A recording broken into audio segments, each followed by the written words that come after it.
ദിവ്യായ ദേവായ ദിവഗംബരായ തസ്മൈ നകാരായ നമഃ ശിവായ. അല്ല തീർത്ഥയാത്രയൊക്കെ കഴിഞ്ഞു വരികയല്ലേ? അല്ല കഷ്ടകാലം ഇതുവരെ കഴിഞ്ഞില്ലല്ലേ? അല്ല പിന്നെ എങ്ങനെ ഉണ്ടായിരുന്നു തീർത്ഥയാത്രയൊക്കെ? തീർത്ഥയാത്രയൊക്കെ ഗംഭീരം. കാശി, മധുര, ഗയ, ഹരിദ്വാർ, കേദാർനാഥ് എല്ലാ ദിക്കിലും ഭഗവാനെ ദർശിച്ചു വന്നു. അപ്പോ ഒരുപാട് പുണ്യ സ്ഥലങ്ങളൊക്കെ സന്ദർശിക്കാൻ ഭാഗ്യം ഉണ്ടായില്ലേ?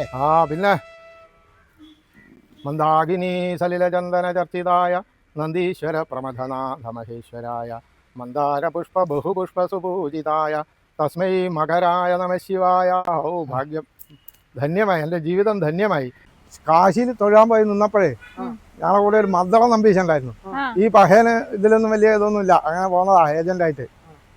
തൊഴാൻ നിൽക്കുമ്പോൾ എന്നോട് പറയാ, തിരുമേനി കാശി ഇവിടെ ഉണ്ടാവും, നമ്മൾ കാശ് കൊടുത്ത സാധനേ മുറിയിലിരിക്കുക, പോവാന്ന്.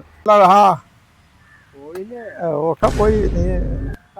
അല്ല ഈ നമ്മൾ കാശി പോയി കഴിഞ്ഞാൽ എന്തെങ്കിലും വളരെ പ്രധാനപ്പെട്ട നമ്മുടെ ജീവിതത്തിൽ ഏറ്റവും വേണ്ടപ്പെട്ട സാധനങ്ങൾ ഉപേക്ഷിക്കണം എന്ന് പറയുന്നുണ്ടല്ലോ. ശ്രീശൻ ഇപ്പൊ അങ്ങനെ എന്താ ഒരു ഉപേക്ഷിച്ചത്? ഞാൻ ഇപ്പൊ അങ്ങോട്ട് എത്തിയിട്ടല്ലേ ഉള്ളൂ, ഒരു മാസമൊക്കെ. അല്ല ഇവിടുന്നല്ലോ, അവിടുന്ന് ഉപേക്ഷിക്കണല്ലോ. അതൊക്കെ ഉണ്ട്.